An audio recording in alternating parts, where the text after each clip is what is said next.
네, 그럼 전문가에게 좀 더 자세히 물어보겠습니다. 특히 백신 접종 어떻게 되고 있는지 좀 짚어보죠. 정재훈 가천의대 예방의학과 교수 나와 있습니다. 정 교수님, 이 백신 접종률 지금 저희가 준비했는데 7.3%입니다, 현재.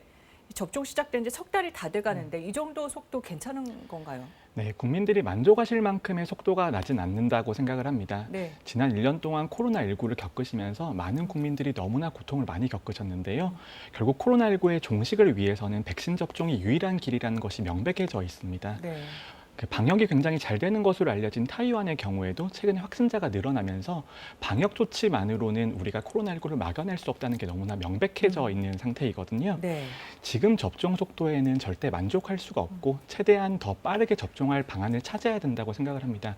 하지만 그럼에도 불구하고 2분기에 정부가 계획하고 있는 고위험군에 대한 접종은 굉장히 중요하다고 생각을 하는데요.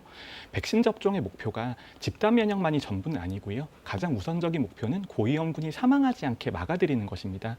그렇기 때문에 고위험군에 대한 접종이 정부의 계획대로 완료가 된다면 많은 도움이 될 것으로 생각합니다.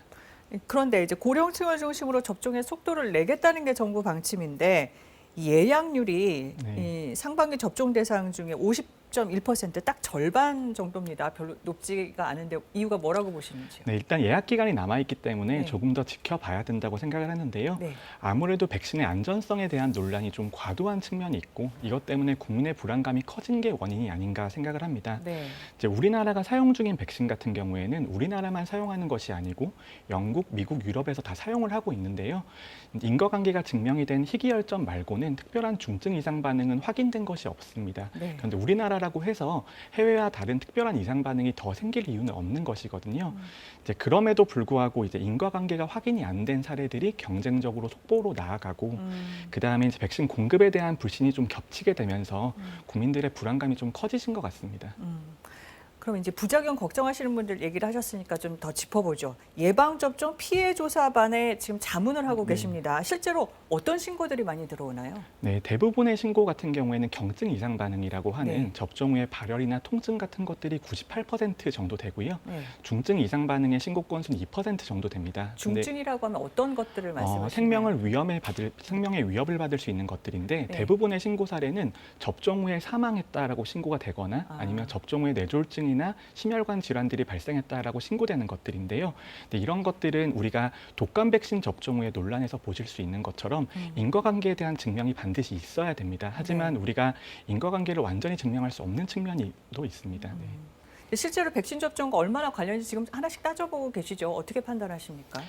네, 결국은 백신 접종은 다 인과성에 대한 이야기인데요. 네. 근데 국민들이 굉장히 많이 말씀을 하시는데 네. 전문가의 입장에서는 백신의 중증 이상 반응의 발생률이 굉장히 낮으니까 안심하고 맞으세요. 이런 말씀을 드리는데 네. 국민들의 입장에서는 내가 중증 이상 반응이 생기면 나에게는 100%가 아니냐 이렇게 느끼실 수 있습니다. 네. 이제 그런 측면에서 우리가 인과성 평가라고 하는 것은 무자르듯이 예, 아니요로 평가하는 것은 아니고요. 총 5가지 정도의 단계가 있습니다. 하지만 평가를 해보면 인과성을 정말 자명하게 볼 수 있는 경우들도 있지만 대부분은 근거 자료가 모자란 경우들도 있거든요. 그럴 때는 우리가 인과관계가 명확히 증명되는 사례가 굉장히 드물 수 있기 때문에 네. 어느 정도 회색지대가 존재한다고 볼 수 있습니다. 네, 이제 정부는 인과성이 확실하지 않아도 뭐 신고되는 사례들에 대해서 의료비 지원 이런 대책들을 내놨거든요. 이런 게 좀 그 불신을 줄이는 데 도움이 될까요? 저는 아무래도 도움이 될 것이라고 생각을 하고요. 네. 전문가의 입장에서는 백신의 인과관계를 과학적으로 증명하는 것이 무엇보다 중요할 수 있습니다만 네. 저는 과학적인 인과성 평가와 보상을 어느 정도 분리할 필요가 있다고 생각을 합니다. 전문가들 입장에서는 정말 과학적으로 이상 반응이 백신 때문에 생겼는지 규명하는 게 굉장히 중요합니다만 네. 국민들이 백신에 대해서 가지는 수용성이라는 측면에서는 두 개가 조금 분리된다면 아무래도 국민들께서 백신에 대해서 가지는 불안감을 조금 해소할 수 있을 것이라고 생각을 하고요. 네. 아까 말씀드렸던 인과관계를 명백히 규명할 수 없는 경우에도 의료비 지원이나 보상을 지원을 하게 되면 아무래도 국민들이 더 안심하실 수 있겠죠. 네. 마지막으로 다음 달 말까지 고령자들이 1차 접종을 마치면 이 방역 조치를 조금 풀릴 수 있을까요? 어떻게 보십니까? 저는 고위험군에 대한 접종이 완료가 되면 어느 정도 사회적 거리두기라든지 방역을 완화할 수 있다라고는 생각을 하는데요. 네. 근데 그 정도가 좀 강하게 들어가면 절대 안 된다고 생각을 합니다. 서서히. 네, 미국 같은 경우에는 이제 마스크 의무화를 해제하는 상태인데요. 미국은 1차 접종률이 50%이고요. 네. 작년 말 기준으로도 전체 국민의 4분의 1 정도가 코로나19에 감염이 되어 있었습니다. 그렇게 따지면 면역 수준이 70% 정도는 된다고 볼 수 있는데요.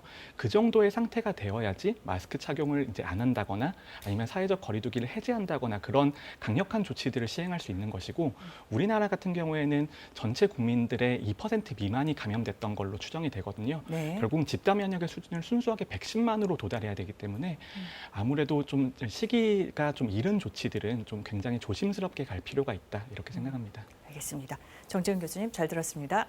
네, 감사합니다.